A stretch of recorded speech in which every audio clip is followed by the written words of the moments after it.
thank you very much for coming out for this event. And please take my apology for this delay. We had some technical issues, as you saw. Anyhow, let me give you like short introduction about this discussion today. My name is Aranđel. I'm from ISOC Serbia.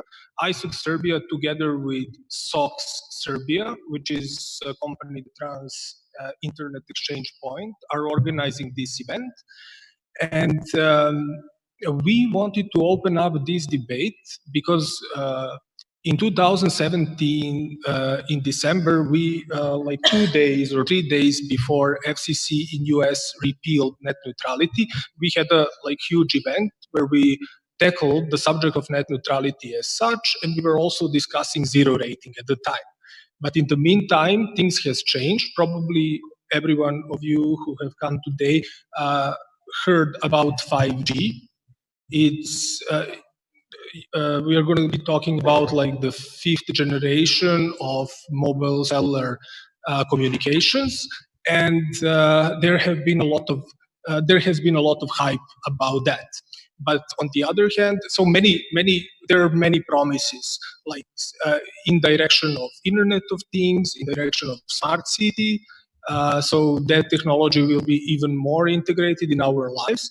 On the other hand, there are net neutrality regulations, and at some point, and it seems that these two ideas somehow can collide.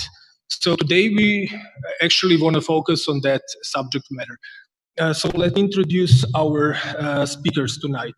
So Slobodan Marković from UNDP, so United Nations Development Program.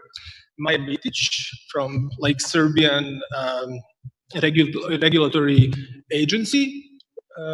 Then Thomas Lohninger, epicenter.works. Thomas is also affiliated with EDRI, which is European Digital Rights Initiative, which is a cluster of various NGOs based in Brussels. And Bojan Kovačević from Deep Mobile.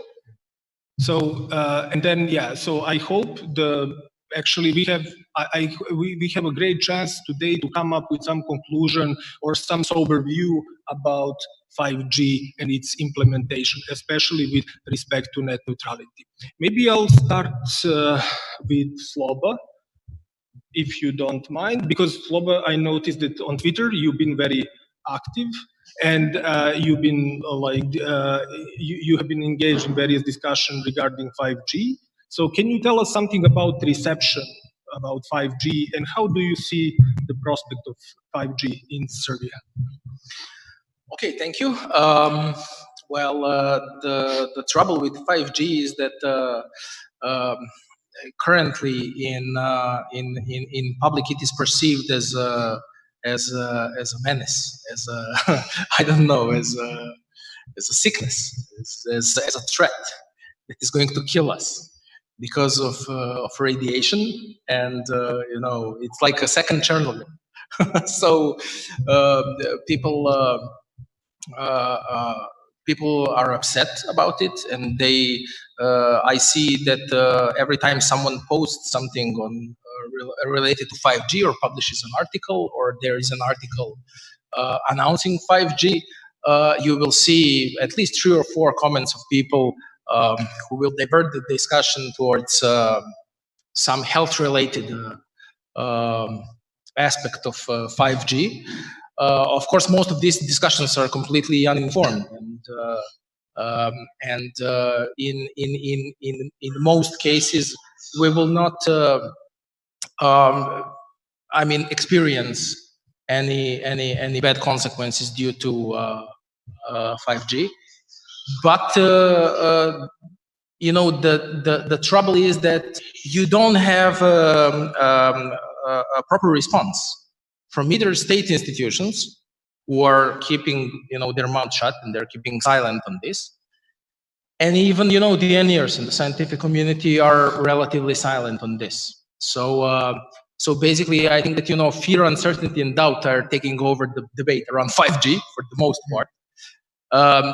The only area or the only community in which you have like a positive and rational debate about 5G is, of course, the engineering community, or the, you know, the community of people who run ISPs run telco operators, but I mean, that's not enough. So that is one problem with regards to 5G. And it is not a small problem because people will need to use this in the end. And if we don't have this trust with people, if people are not comfortable with seeing and seeing the 5G base stations, which in some cases will have to be put much more densely than before, we're not going to get 5G. So this panic really needs to stop somehow.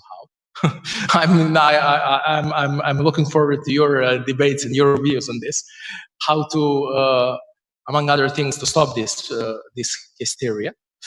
And but the second part that I want to talk about, just really briefly, is more related to applications of 5G and whether we're ready for this. So just imagine 5 years from now, we have 5G. It's in the mainstream. We're starting using it. We have the opportunity to connect, millions of devices around our cities, for instance. But what I'm really afraid of is that we're not institutionally ready for this new world. On one hand, you will have like private entrepreneurs that will have new possibilities to build new applications, new platforms that take advantage of 5G, low latency, and high bandwidth networks. But on the other hand, you have to have like a positive and conductive legal environment to enable this. And I'm afraid that our state institutions are really not ready for this. And you are seeing this already today with increasing number of contracts that are being signed with the private companies for various smart city or Internet of Things applications around the cities that will really take off with 5G on a full scale.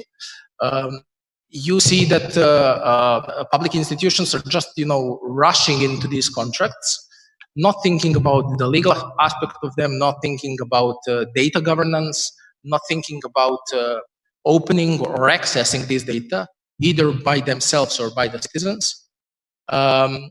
They are not including the citizens in this these debates. They're not properly communicating, as I mentioned already. And this is all not looking good. So I think that on one track, we of course have to have like the technical community doing its own thing, and the business sector, of course, like the telecom operators, who need to first get their 5G frequencies and then deploy the 5G networks. But on the other track, we have to focus on our governments, our city administrations, and basically force them to start thinking more about the legal aspect of all of this, about communication with the citizens, the privacy aspects, the data aspects, for us to be able to reap all the benefits that 5G is going to bring us. So that was in short what I wanted to say for starters. Okay. Oh, thank you for covering like two subject matters that are going to be important. But tonight we're going to focus on net neutrality and open internet aspect of things. But it's really nice to have this kind of overall picture. Yeah, of course. I wanted to just highlight the broader scope of this. Maya, you had some intervention. I just wanted to share something. So I invite you all to maybe type the web address in your mobile browser. It is emf.ratel.rs. So this is a project where we are continuously monitoring the electromagnetic field levels in many cities across Serbia. And we know that in June this year, the first 5G base station was being installed by Telnor. So we are also measuring what is the electromagnetic field level that's being generated by this base station. It is in the Science Technology Park in Zvezdara. And the levels are, of course, much below the limits. So we are doing this small project. So we are communicating with telco operator Telenor. We're also communicating with Science Technology Park on Zvezdara, and we are trying also to, let's say, as Sloba said, to do some small things and to show to the public.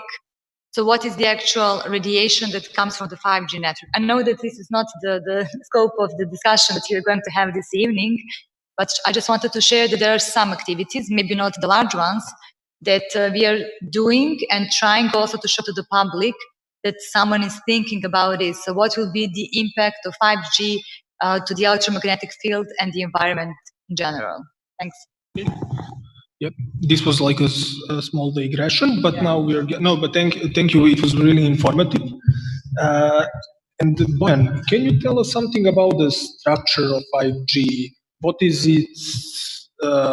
What is it about it that makes it different than what we already have had when it comes to mobile networks? Well, okay. Historically speaking, 2G networks were networks built for voice communications, first and foremost. Then you had the 3G networks, the third generation, which was built somehow both for voice and data internet communications. Then you had 4G networks, which were built purely for data or internet communications. And now you have 5G, which is in its full promise and its full potential will be built not for people, but for machines, basically. So main difference between the 5G network and all the other kinds is that, as forecasted, most of the users will be machines. Now those machines will be, most of them will be really simple machines, sensors, actuators, little devices which will enable those scenarios as smart cities and driverless cars or other scenarios. But I think that is really important to have in mind when discussing 5G. So 5G is first and foremost built for machine communication. And there are three main, let's say, pillars around which the 5G networks are constructed. One is the requirement for very, very high throughputs, like 1 gigabit per second throughputs. The other one is on the opposite end, is ultra low latency. So that you could have under 1 millisecond of latency in the network. And the third one is huge density, so that you can accommodate for maybe up to 1 million of users per square kilometer. So these are, let's say, three focal points of 5G networks. If you consider those pillars, you would see that some of those requirements are completely opposite, and that's okay, because, as I said, it is meant for machines. Some of those machines will have really low throughput requirements, and that's the scenario when you have those millions of little devices. Some of them will be more for virtual reality and similar scenarios where you would need huge throughputs, and some of them will require ultra low latency. Those are, I would say, mission critical, because those scenarios would most likely impact the humans. So it would be those driverless cars or remote surgery or other scenarios which require that there is basically no latency between both sides of communication. So technologically speaking, it's very difficult to do that. It's immensely difficult to do that because the networks, even networks of second generation, third and fourth, they had some built-in mechanisms to differentiate different types of services and to try to play a little bit with the quality of service and to provide different let's say different conditions for different types of services. But in reality, it was never implemented on a huge scale.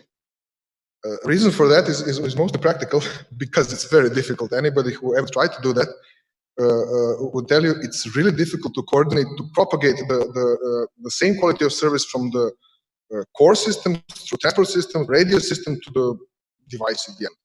It's really difficult. And in the 5G, it would be really easy, because in order to, again, enable all those scenarios that I spoke about before, you need to do that. You need to have a different network behavior for the small sensor, which is active only once in an hour or maybe even once in a week, and for those remote surgeons, different quality of service, different requirements. In order to do that, you have to have a responsive network which is adapting all the time. And that is basically the concept of network slicing.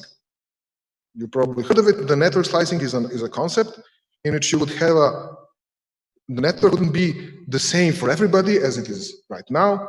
It would have different slices, which would be for different scenarios, for different users, for different territories, for different areas, you name it. So that's the promise of the 5G network. That's really different, really different technologically speaking from what we have right now, because it has to do that you have to again propagate that complexity through core, transport, and radio part. Everything has to be in sync. So that's I would say in a nutshell the difference, the main differences between the 5G and the other network. It really would be different. Now, when you would see that, not so, because currently the 5G what is currently available is in its early stages, even in South Korea or other markets which launched it in USA. So it's basically just an upgrade over 4G, a bit faster internet. I mean, nothing spectacular. These spectacular things would come in maybe a period of 2, 3, 4 years time. It depends. But currently, no one is able technologically to implement that. But it's in the standard, and we are moving towards that. And it's really good to have this sort of discussions beforehand, and then to see how that may affect the network neutrality. Because, as I said, the 5G network is inherently not egalitarian. It's built to be different for everybody, different for each slice of the users. So yeah, that would be my part for now. Thanks for this presentation. It was very instructive and very clarifying, I would say. But I will, Thomas, you can take it away because you have. I know that you have maybe slightly different views on the subject. So. I think that was actually a good segue to what I would like to say. So, I've been following net neutrality for almost a decade now, and it is an issue very dear to me, and also an issue that is quite fundamental for the internet that we have today. Without net neutrality as a principle and as something that is legally assured and protected, we wouldn't have the diversity in the internet that we all know and love, the ecosystem which is allowing innovative services to compete with existing big tech companies, and that is also enabling us as users to be in control on how and why we are using the internet, and we can decide in an hour to use a new service, and I don't need to go to my telco and change my subscription to make that possible.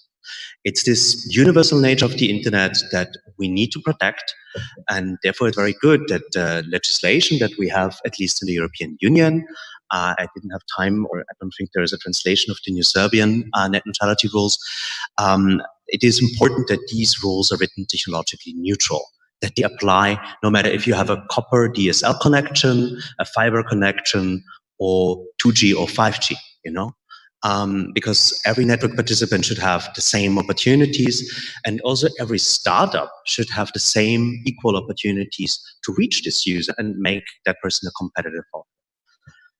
So, but what is really changing with 5G? I concur with the previous speaker that 5G is truly challenging to the egalitarian aspect, to the competition aspect of net neutrality, because it has a distinction built in.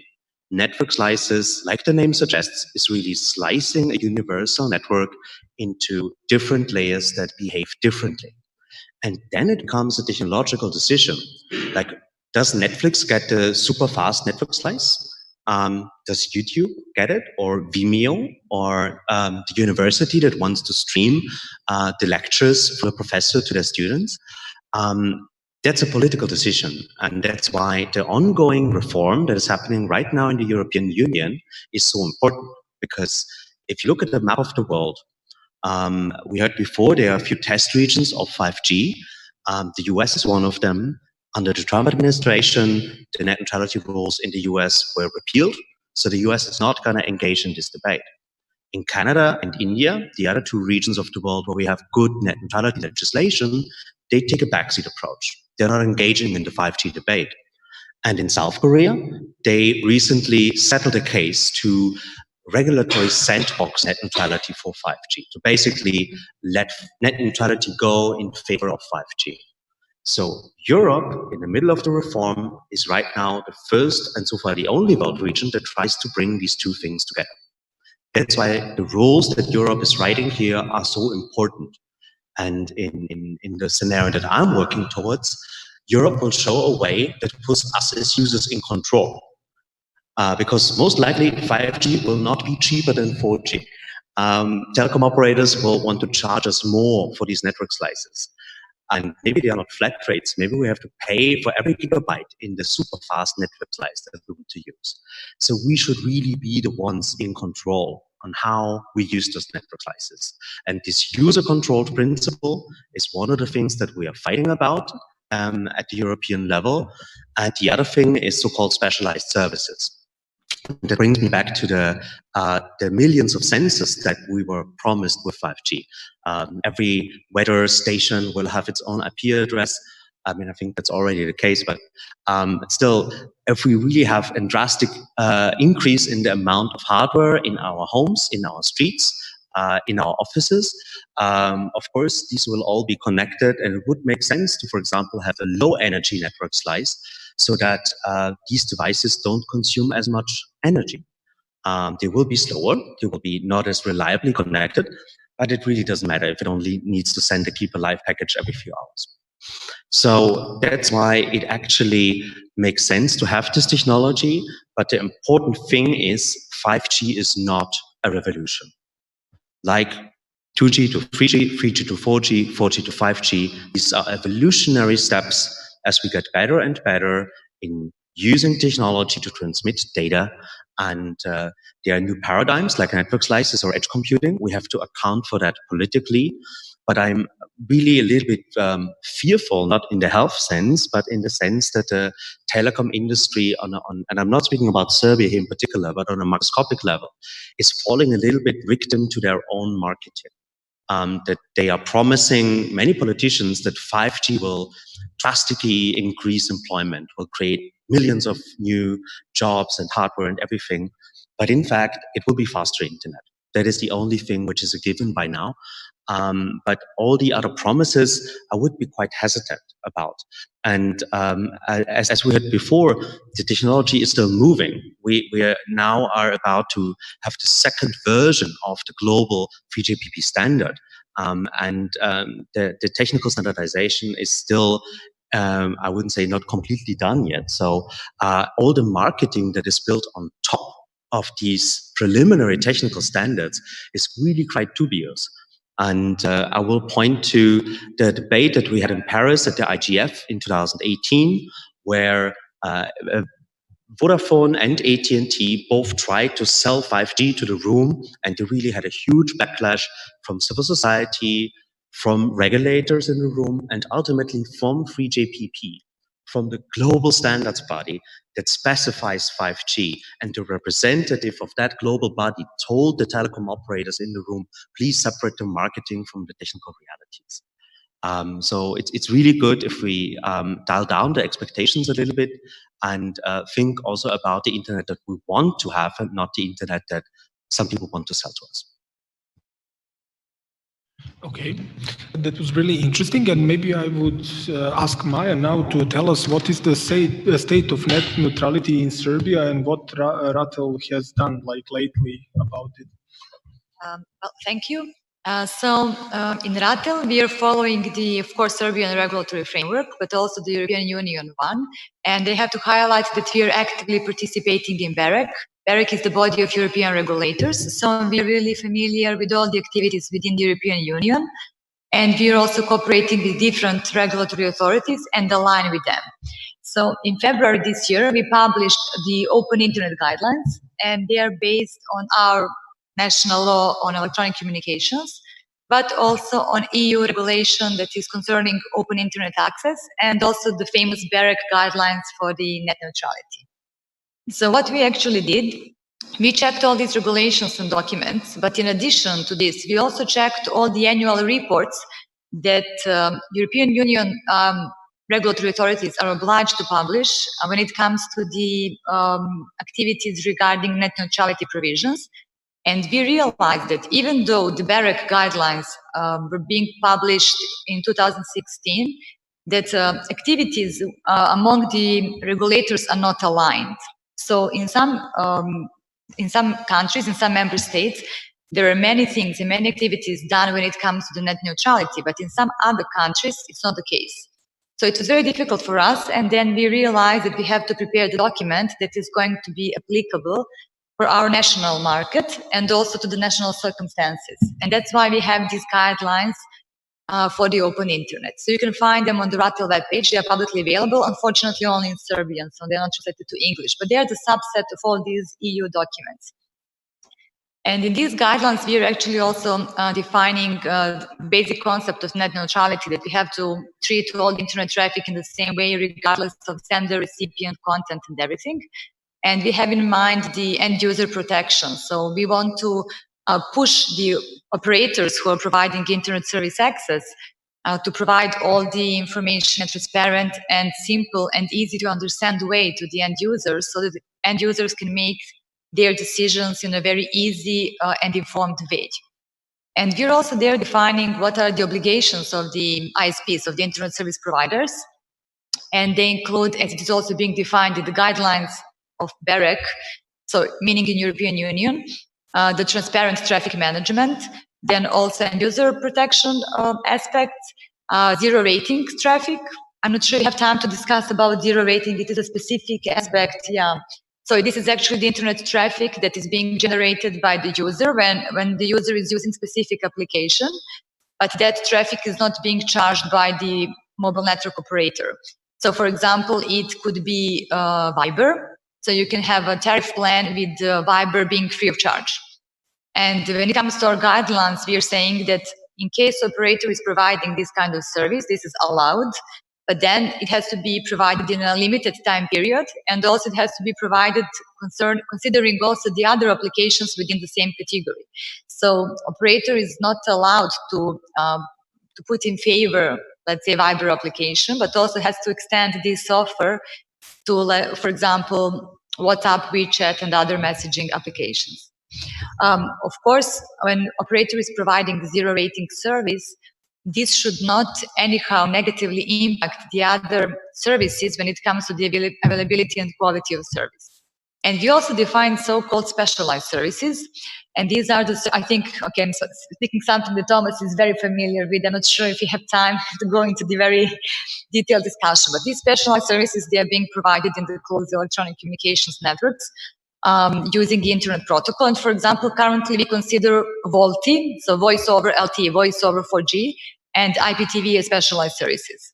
And when we discuss about 5G, so in many countries and many regulatory authorities consider that maybe 5G could be considered as a specialized services, and therefore, or for example, as a reasonable traffic management activity. So that's the issue that Thomas was highlighting, that somehow then these guidelines about net neutrality would not apply in this case to the 5G network. In our case in Serbia, so we also said what is going to be the supervision and enforcement of these guidelines.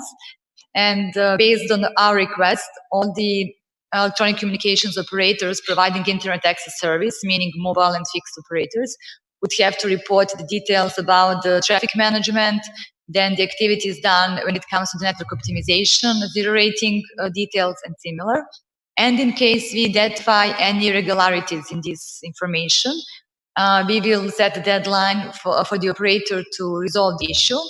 And in case the issue is not being resolved, the only, let's say, penalty that we could apply is actually to make this information publicly available at our website.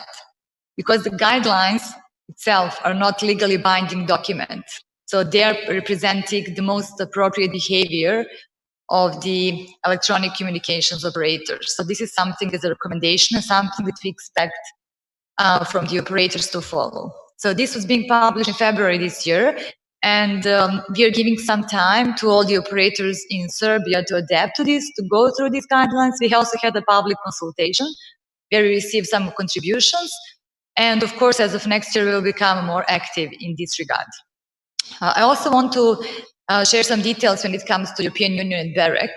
it's very important to say that currently now, so these guidelines that we're discussing about and all these aspects of the open internet or net neutrality, they are actually being published in 2016, but they are being updated. They're supposed to be updated in the forthcoming period, and there was a public consultations ongoing. They were closed on 28th of November, so meaning last week.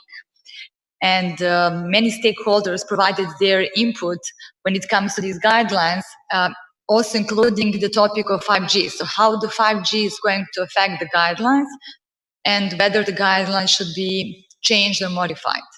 So in Serbia, we are also waiting to see what will be the outcome of these consultations. Since I'm really actively involved in BEREC's activity, in BEREC's work, I'm working as a co-chair of Wireless Network Evolution Working Group as of this year. So I'm also in communication with co-chairs of the Open Internet Working Group. And they have partly confidential information, but I think it's okay to share it. They told me, I asked them, what is the feedback? I mean, what happened during the consultations? They told me that they received more than 50 contributions.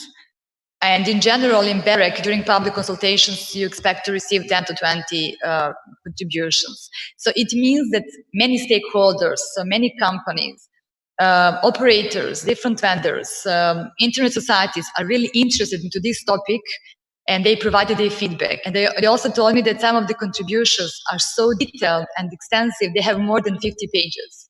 So this is really unusual, and this just shows that this topic is very important currently in Europe. So how are we going to treat the 5G, and what Bojan was also speaking about, and Slobodan as well, so about the slices, about the different implementations of different use cases in the network, and how to treat these cases when it comes to the internet neutrality.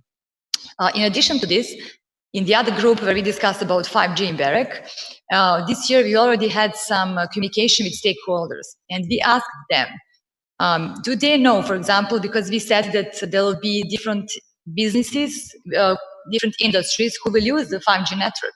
So we asked them in different surveys and also in different workshops, so what are their needs? So for example, if you're an automotive company or healthcare company or manufacturing company, so what do you need from the 5G network? So what is the quality of service, or maybe what is the coverage that you need? And we realized that in many cases, these companies, I mean, these businesses, they still don't have the clear idea.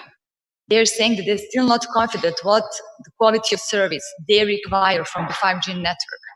And some of them, if they know, they're saying that it's too early for them to share publicly because this is still confidential. They want to use the momentum and do something, develop something.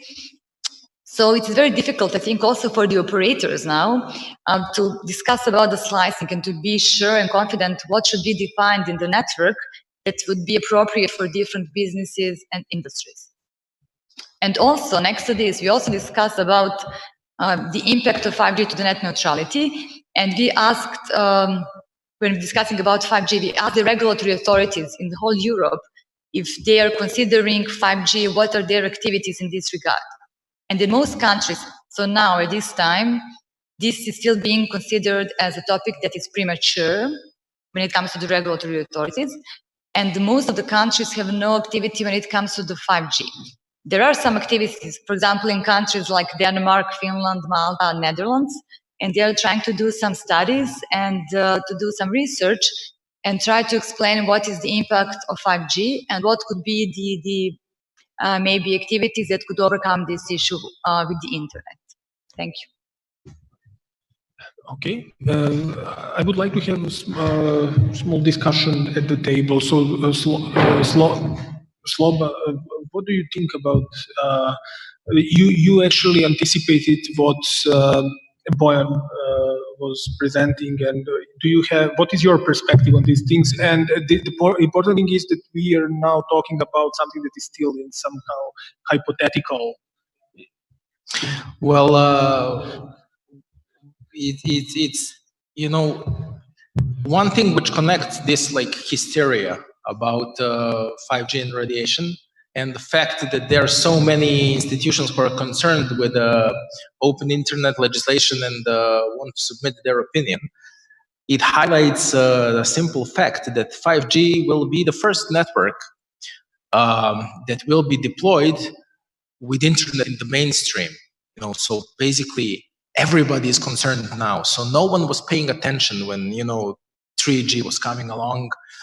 Barely anyone mentioned, like 4G and legislation. It was still confined to some, like a geek circles and engineering circles or telecom regulatory circles. But today, I think, these are some of the manifestations of this. This is like the topic for everyone. So I think that we will have a much tougher debates with many more people inside, and it will be probably more chaotic than it was before due to this fact. So I cannot stress enough this communication aspect, both with regards to what RATEL is doing, which I think is great, to like preemptively set up the network of monitoring stations, to have some grounds and some to have some like hard facts to enter into this discussion. But I think that we will have to prepare much better for these debates, because the debates around net neutrality often crashed and went nowhere, like in the US with all the comments and all the fuss, and we really need to have a. I mean, it would be good if we could have a rational debate about this, and have a civilized debate. Not a debate where you have 350,000 bots, posting something.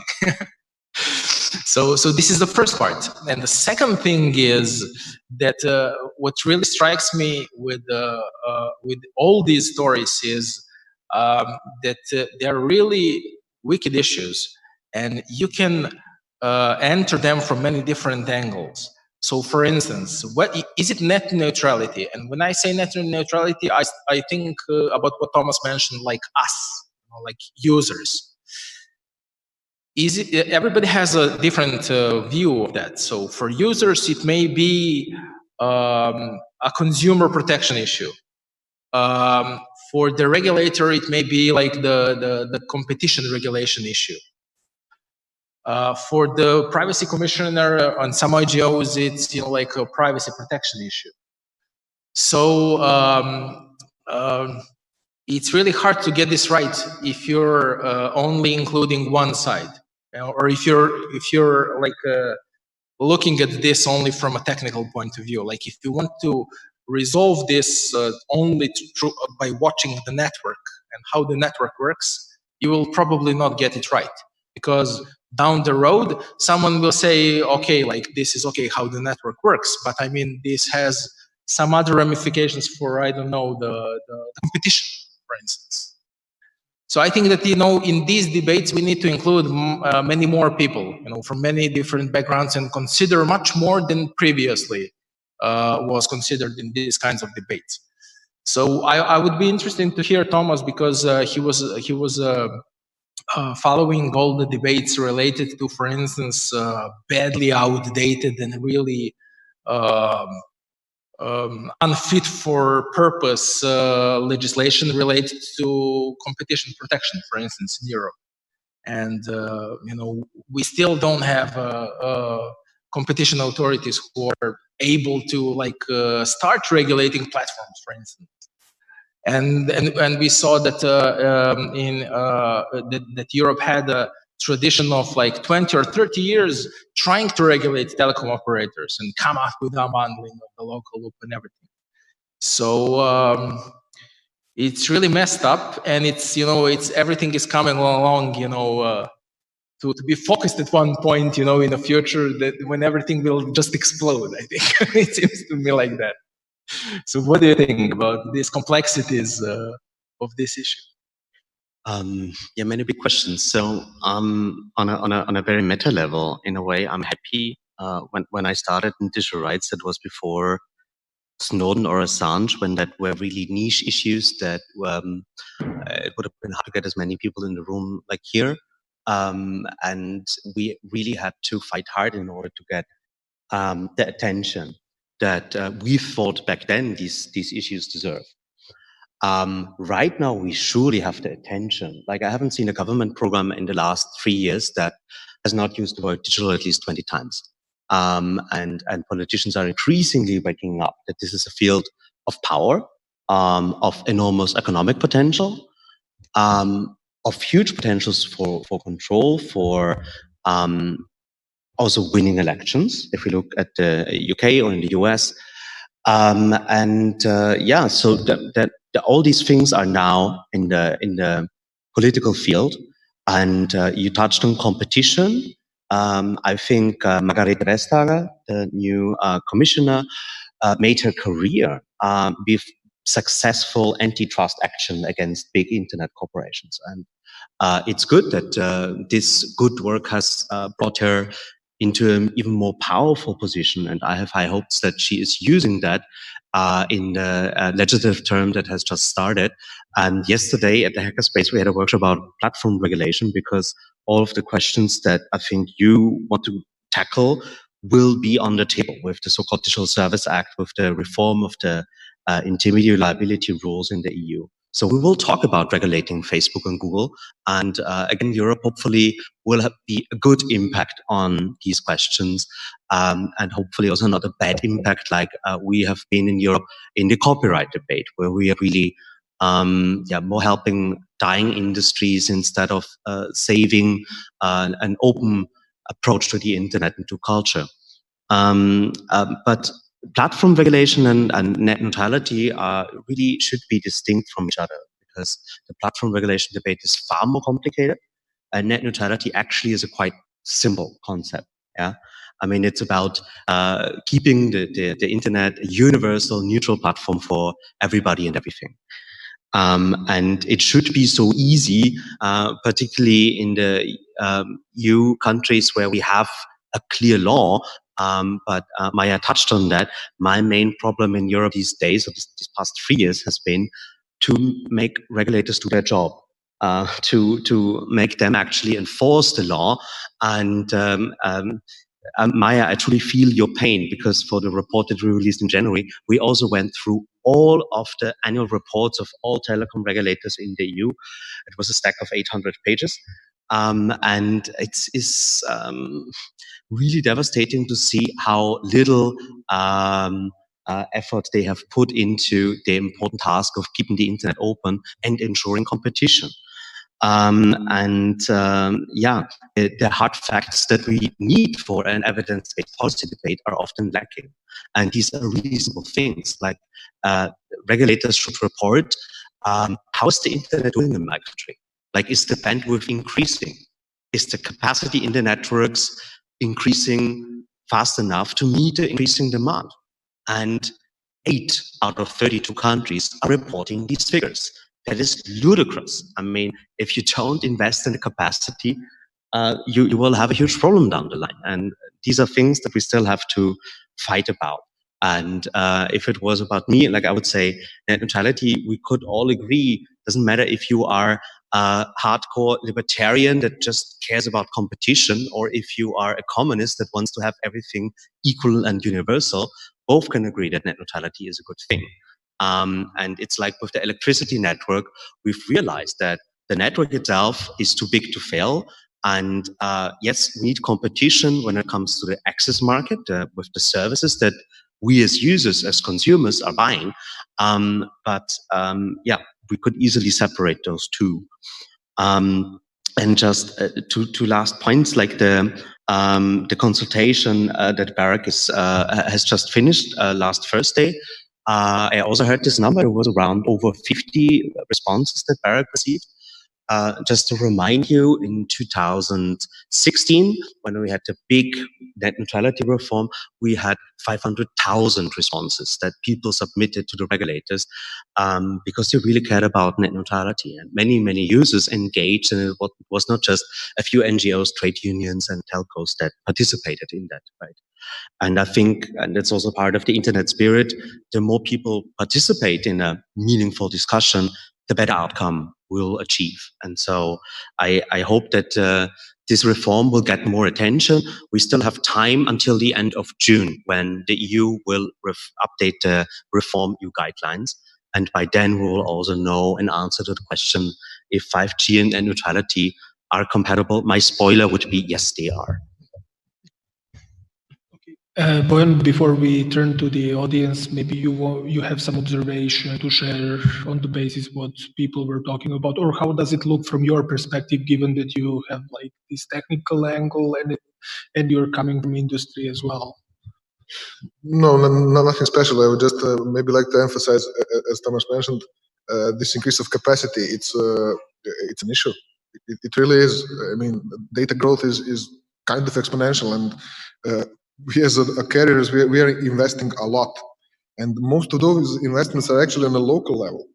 On the local level, because to build a base station site, it's very expensive, and it's highly regulated everywhere in Europe, in Serbia as well. So it's really difficult, and one also takeaway would be that 5G wouldn't be built like that. It's just not possible. It is not possible to have for some of these scenarios you need very dense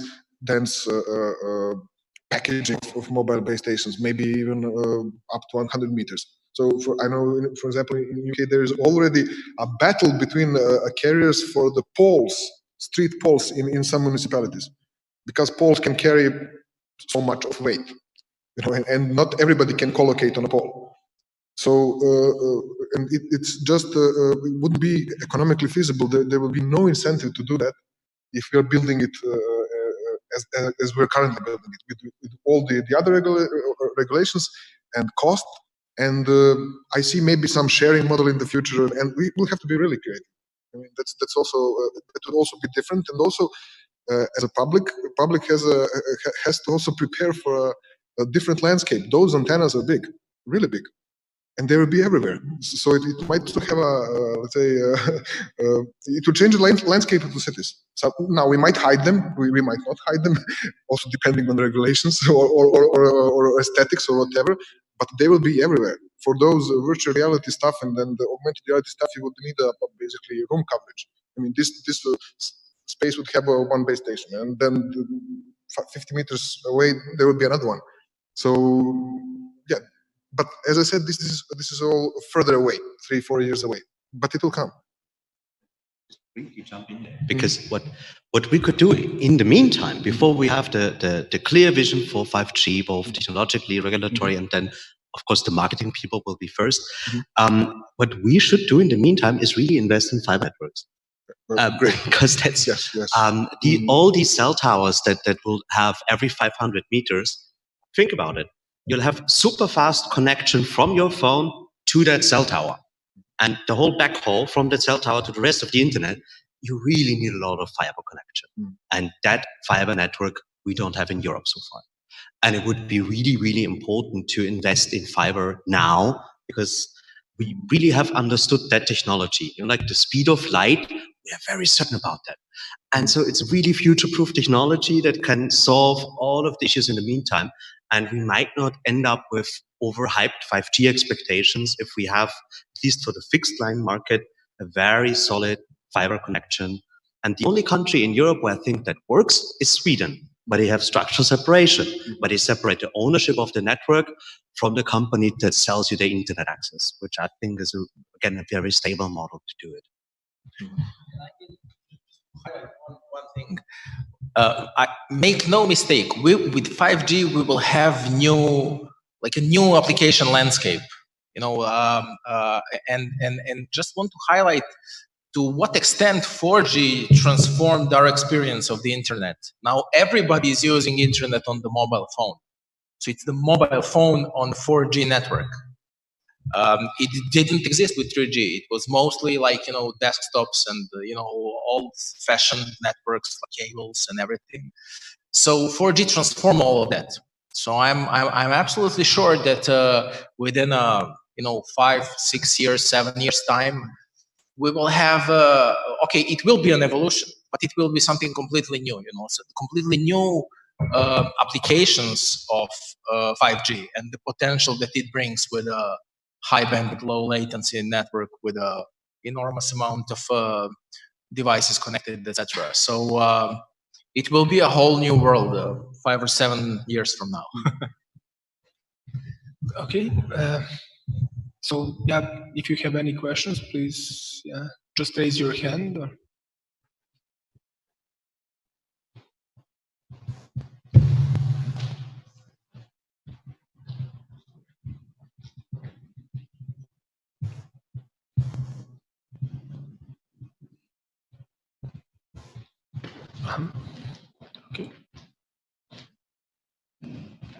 Thanks a lot for this very interesting and constructive talk.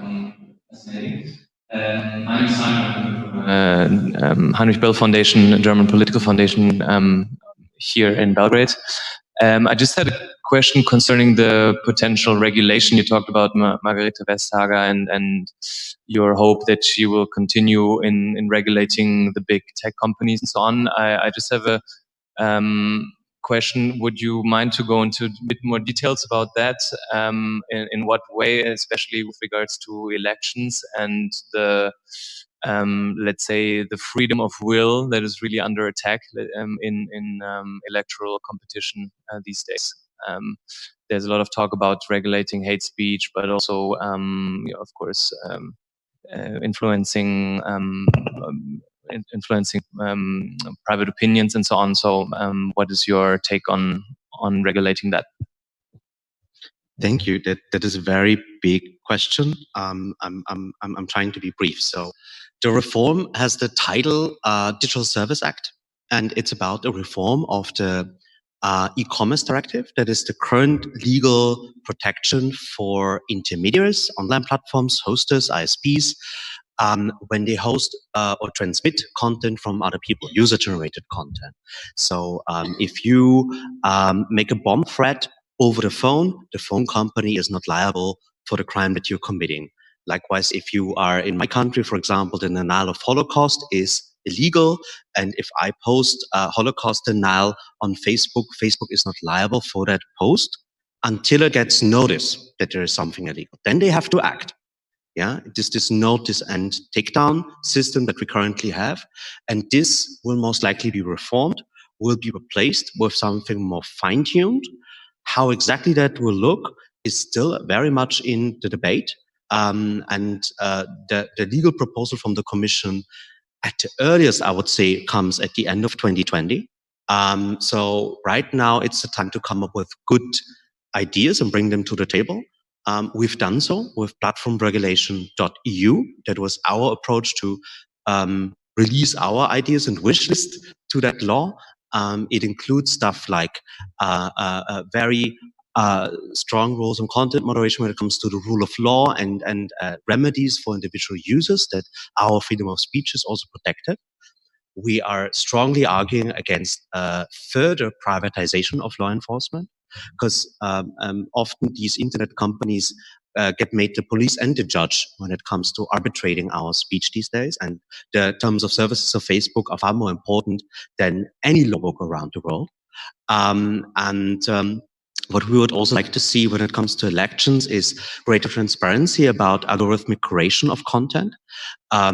We should have at least knowledge, if not a say, in the way how Facebook shows us posts in the newsfeed. You know, how these algorithmic curations of content are further polarizing our society.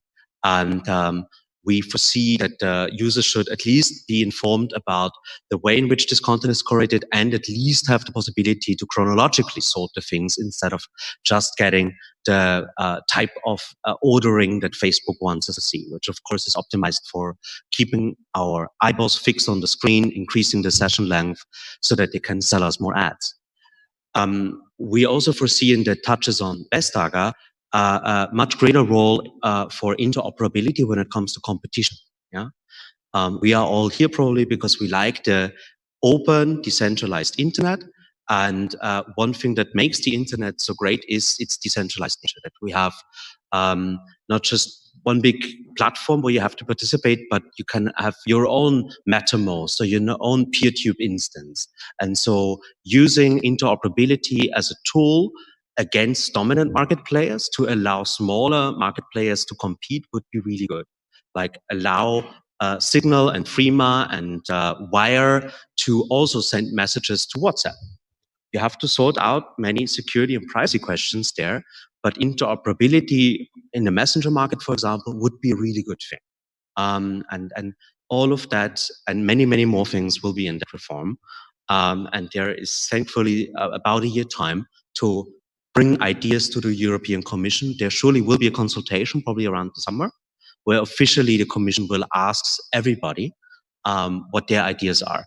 And I hope that this reform will not get captured like the copyright debate, where we've really missed the opportunity to update the law for the 21st century.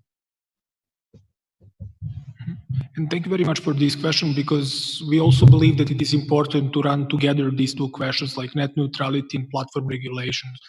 Because if we don't do that, then it seems that we are kind of biased, like toward like network operators, and then in favor of like big companies, because they're also part of that game. And some other questions? Mm-hmm. I have a question regarding power usage and waste, because if you have a lot of these small devices inside your home, which are connected through 5G to the base station, they have to waste a lot of energy connecting and emitting signal, when they can just be connected through a wire to a router in their home, and then emit maybe one signal through a router to the base station or through the fiber into the network. So can we have a regulation for the manufacturers of those small devices, so they have to pay a carbon tax or whatever, which will punish them if they want to have a lot of small devices which are energy inefficient? Thank you.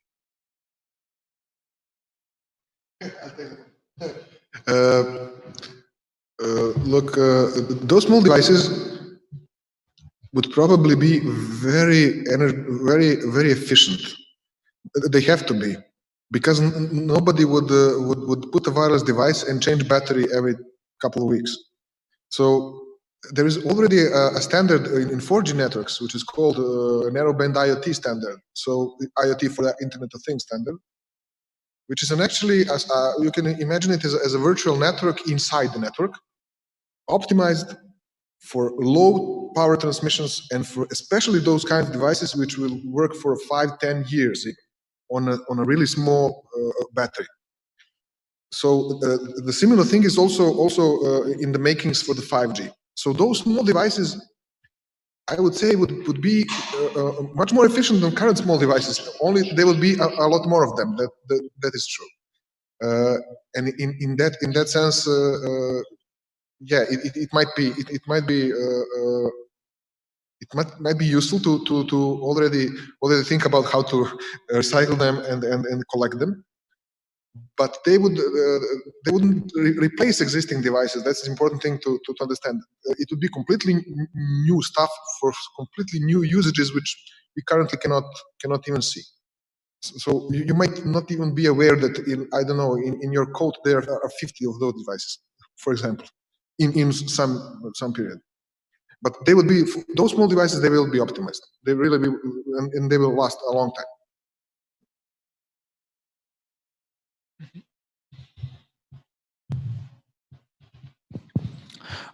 I have a question about network slicing in 5G that you briefly mentioned. So can you clarify, please, for me? Does 5G enable network slicing, or does it require it? I mean, does it require it as a core concept?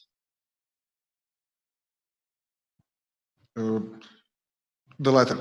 It is built in the 5G. Now, currently, we are not evolved up to that period yet. So current implementations are a mix of where you would use 5G base stations and 4G core. So and the 4G core, there's no slicing. Because to me, if it's the latter, 5G net neutrality sounds, I'm sorry to say, but mutually exclusive. Because if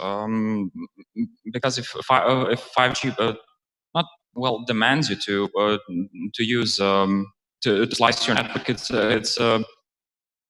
it's pointless to think about net neutrality. Maybe we should go back to the drawing board and redesign 5G to actually not work on not to do network slicing. So we can talk about net neutrality. We have to be clear with the definition of net neutrality. And when you look around the world in almost all restrictions, since 2010, since we have laws on that, net neutrality is always defined as making distinctions between applications, users, destination of those, and so forth, or protocols. But it would not be a violation of net neutrality if you have, for example, a business internet connection that has a preference over a normal household internet connection. Every data package in that internet connection is treated the same, but you can have premium subscribers. As you can have, to more generalize it, it gets understandable, you can have a 10 Mbit connection downlink and a 100 Mbit connection downlink. And in case of congestion, if you don't have the 110 at any point in the network, you then have a way of dealing with that congestion that favors the smaller operator or favors the bigger subscriber, you know. And as long as all data within these subscriber streams is treated equally, you would not be in violation with any net neutrality legislation. So in that sense, you could also have, as long as the subscriber, the user, is in control, which application gets utilized over which slice at which time. And that's exactly this user-controlled quality of service that, for example, also in the US net neutrality rules was always inherently built in. So they're not necessarily at conflict with each other, but special 5G network slices is a great tool for telcos to discriminate between applications. But that's a political question. It's not inherently with the standard. It's how products with that standard get made. And my biggest worry is specialized services, is that we do not even buy internet, but we buy some vertically integrated access product. Think of a normal power connection, a normal power cord, and a cord that's just for Facebook, or it's just Netflix, you know? This is a specialized service. It's not a universal technology. And in a case like that would mean, about the Siemens sensors for your home. So you now need powered by Siemens specialized service 5G network slice in order to operate these devices. That's when we get a really complicated. I would have a question. Will we sign up to the net neutrality rules of the regulator in Serbia? I guess so. We have no reason not to. As I said, it's no, but technically it's difficult to do differently. So we really, even if you would want to treat our customers to enable the different quality of service levels for groups of so currently, when 5G and the slicing comes, the new course and in a couple of years, it would be tempting. I agree. It's really tempting to it comes to how do you construct the slice? What is the exact slice? So if there is if you can, it would be tempting. It's not. Yeah, exactly. When we published these guidelines, actually, we mobile had really harsh comments, and yeah, it's just I mean, from regulatory affairs, so, but in these guidelines, we're not anticipating the 5G because now it's in Serbia. Of course, it's early, and of course, waiting for the outcome of the public consultation and waiting for new European level guidelines to be.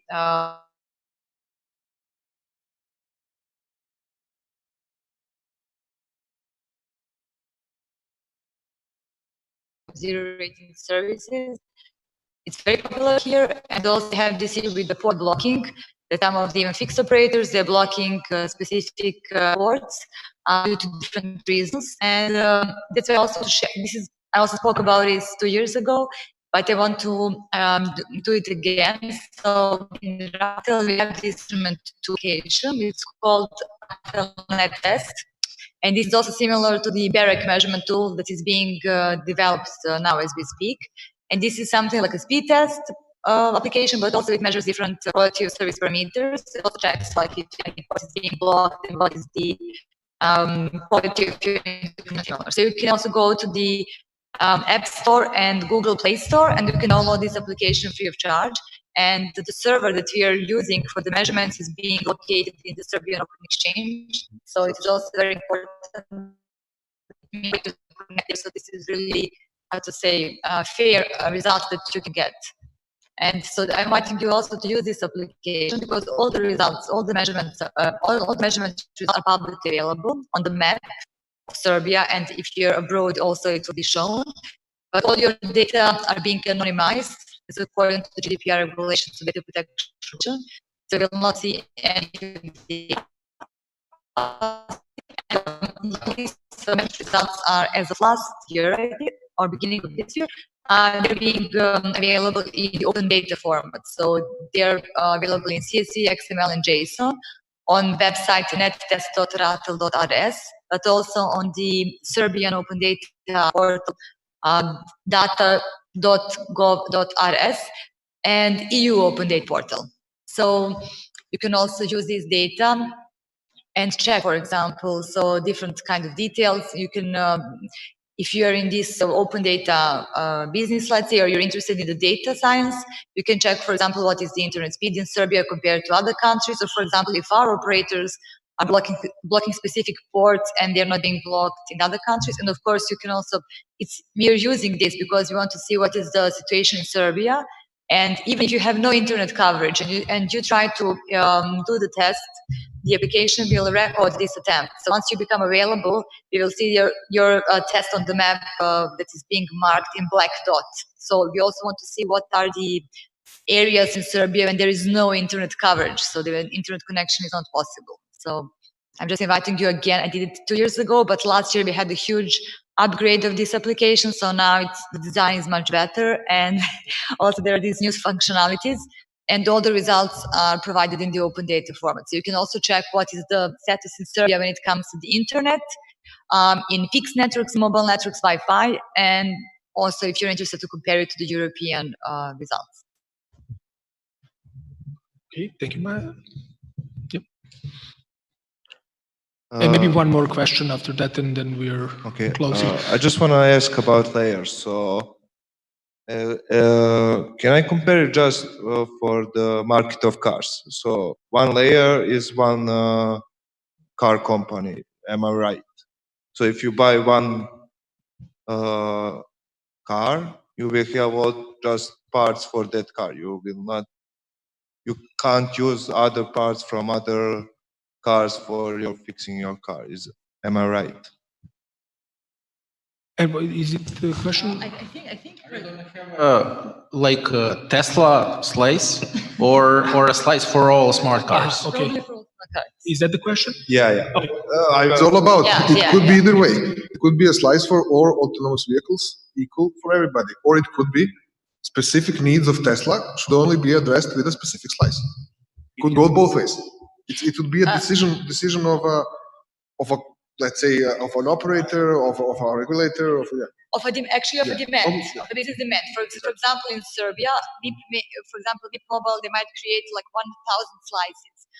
But if they don't have a customer for this, if there is no, for example, healthcare company or manufacturing company is going to use that, so of course they will not make their network too complex and go into these activities, like so many things to prepare the network. So the market demand will for sure drive this. And that's why I said previously. So when we asked we had a workshop, we will have also a huge workshop in Belgrade next year, in the first half of the 2020. We will invite stakeholders, meaning like businesses, industries, operators across Europe.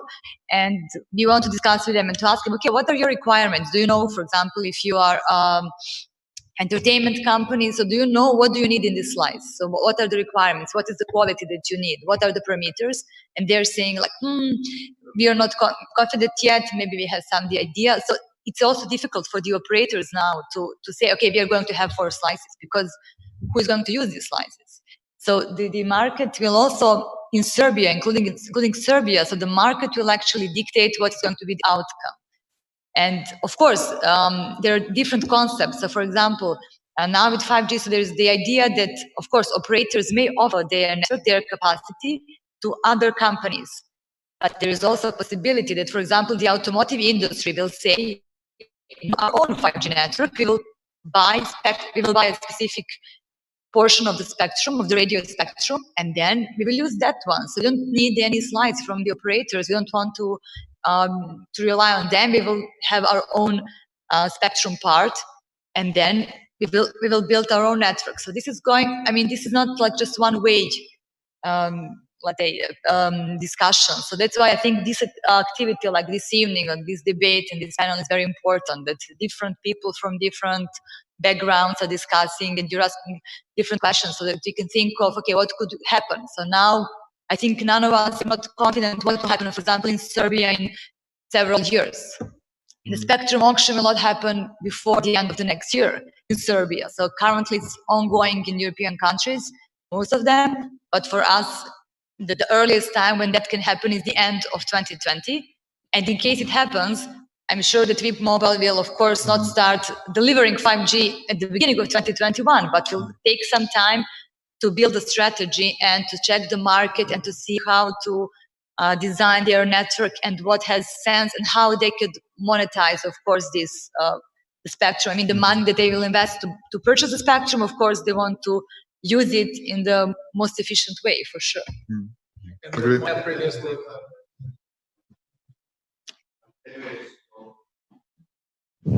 And just to add what Maya... On several parts of consuming internet, I mean, companies will adapt to it. So we will, that's the thing. I mean, there will be no restriction. I think so. I don't know. Okay, I think we got your point. And This is what Maya mentioned previously when she mentioned this talk with the stakeholders. Some of them don't want to disclose this even, at any rate. They want to protect this as they see the opportunity, and they are confident that they will be able to, for instance, make a deal with one operator to roll out the network for their own car, for instance. And they will not tell anyone until it happens. So I think that we will see, a lot of moves by the different industries in this area. And unfortunately, the regulators will have to react. So at this point, most of the action is like they're trying to see, scan the horizon and predict what will happen and try to adapt. But I'm afraid that they will also have to react on concrete market moves. I'm sorry, I have a... just a second, Thomas is... Of course. Just to react to that, so to basically zoom a little bit out, like, it's not just Serbia. We've been trying to get the quality of service requirements, the business models, the products for 5G now since 2008. Yeah, and not just we as civil society, all the regulators around the world have been pressuring the people. Okay, good, guys, you wanna that we invest billions into a new network that is really expensive and promises all these great things, but we do not actually know what for. Can you please come up with the use cases? And industry constantly, worldwide, could not come up with concrete examples. So in a way, we are changing laws to accompany an industry that is just promising that everything will be great once we do that. But we don't know the consequences. We don't know the societal benefit. They slash things out like health system. But then if you talk with hospitals and remote surgeons and with remote diagnostic application providers, none of them actually see we need that. And that whole notion of we come to a network slice standard together with the vendors, it's like, if you were saying, okay, you want to sell fridges, so better you build your own electricity grid, or you want to sell cars, so please start building your own streets, And sometimes 5G will be the wrong technology for these things. The European Commission this year has decided against 5G for self-driving cars in car-to-car navigation. They've decided to just bet on Wi-Fi and a mesh network, an open spectrum where you don't need any telco, any network operator. Instead, cars use a free spectrum to communicate with each other, so that they don't need the sensors to see you are hitting the brakes, but a few milliseconds, and then I know electronically that the car 3 rows in front of me will soon brake, so I also hit the brakes. So that's very useful, but we don't need 5G for that. So that also means it will work in a tunnel. It will work in rural areas where there is no cell coverage. I mean, think about it. 5G really is not, I think, the silver bullet in many of these things. And lastly, Maya is leaving, but I wanted to address her. No. In case the net neutrality rules in Serbia get reformed after the EU has updated their rules, I would really like to work on that, and hopefully the discussion can be in English as well, so that we can have a European-wide discussion about the Serbian net neutrality. It would be sensible to have that discussion before billions of investments are made in auctioning of these frequencies. Thank you for this suggestion. I personally support that, but you have to see if it's going to be feasible. Okay. Dusan, and Okay, let it be the last question. I'll be brief. So sorry, I have a question regarding the previous question. So whichever way the topology of slices turns out, I mean, do we actually want that? No matter whether a company can have its own slice or a slice would be for a category of products, for example, for automotive or for entertainment industry or whatever. I mean, it complicates the internet on one hand. In the other hand, technologically, you send the same type of packets in every slice. And then, I mean, it would allow companies to misuse slices. For example, what happens when a company is actually, for example, it does automotive, and somehow it can it falls in two of the same categories. I mean, it allows people to misuse. I think we kind of covered what you're saying. You have a point there, I think, but I think people at the table kind of responded to that. Yeah, I would like to give opportunity to everyone to say to give some maybe closing statement or whatever, and then we can like close the panel. So, but maybe we can start with you, Bojan, because. No particular thought. As mentioned before by many of us, the 5G, this beautiful 5G, is still not here. It wouldn't be for a while. Where I disagree with Thomas is that it's all about internet. It's all about internet now, but in the future it shouldn't, because as you also mentioned, there is no incentive to invest billions and billions into something which you cannot utilize, which you cannot monetize. So the carriers wouldn't roll out full-scale faster internet. That I can promise you. I mean, we are really interested in that really disruptive concept of this 5G, which will come to, let's say, in a couple of next years. So yeah, that would be it for me. Okay. Yeah, I think I can even address that. It's also a great closing statement. While you were speaking, I had a revelation of there is one company that I can think of that is probably the first to have their own network slice. Because there's only one application where network slices actually are helpful, where they actually can make a difference. And that's virtual reality online multiplayer games or interactions. So which company is big enough that it could really build its own network and make deals with telcos all around the world to have preferential access? Which company also have 3D technology bought recently with a very large investment?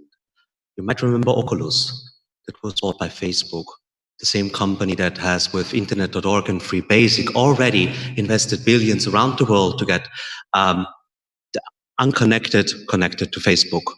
And I can very easily imagine Facebook being the first to have their own network slice all around the world to whatever they'll come up in terms of social networking and virtual reality.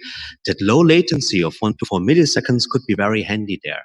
and very addictive. And that's maybe why that political debate needs to happen now, before it's too late.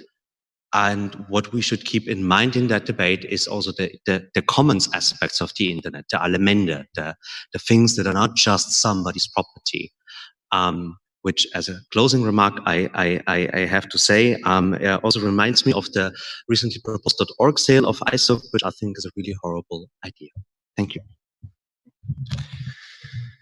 Okay, so I would just like to say that I participate in many activities in Europe, but I think that we also need more events like this one here in Serbia as well. Sometimes we think that, okay, this is some really far distant future, and maybe this is not going to be deployed in Serbia in the next few years. But anyhow, I think we should also discuss. And I know this is not the core topic, but all these aspects of 5G, so business cases, use cases, net neutrality, electromagnetic radiation, and similar. So all of this should be discussed with different stakeholders. And in RATEL, we had several joint activities with the Ministry of Telecommunications in Belgrade, Novi Sad, and Niš, and we tried to invite different stakeholders from the local municipalities and also from the administration, and to discuss with them. So what is their idea? What are the barriers for the 5G? If they're afraid of it, what they see as an issue, and similar. So I'd just like to say that I'm really thankful for being invited to this event, and I just hope that there will be more events like this where we could discuss and exchange our opinions, and of course with the joint aim, I mean, to have something that is really good in the future. So thank you so much. Thank you. My point is not related to 5G in particular, but actually it's a call to action to you to engage the institutions, in particular around the issues that you see today emerging and that will have an impact in the near future. For instance, try to ask the Ministry of Telecommunications when they plan to draft a law that will, for instance, make it more easy to the companies like telecom operators to lay down fiber optics and put base stations. Engage with anyone who tries to portray 5G as a new plague. Pose questions with regards to placing of smart cameras in Belgrade. The day before yesterday, we got a pilot project for smart trash cans. So ask questions about that. Ask, what are the companies who are putting that? What are the data governance arrangements? Who has access to this data? Because all these issues will get connected eventually using 5G, and it will be too late then to ask these kind of questions, I think. Okay, it seems that we are all in agreement with what you just said, and maybe on that note we can finish this panel. Thank you everyone for coming once again tonight. I hope you got the information, and yeah, okay, see you next time. Maybe, yeah, see you next time. I won't announce anything, even though something is preparing. Yeah.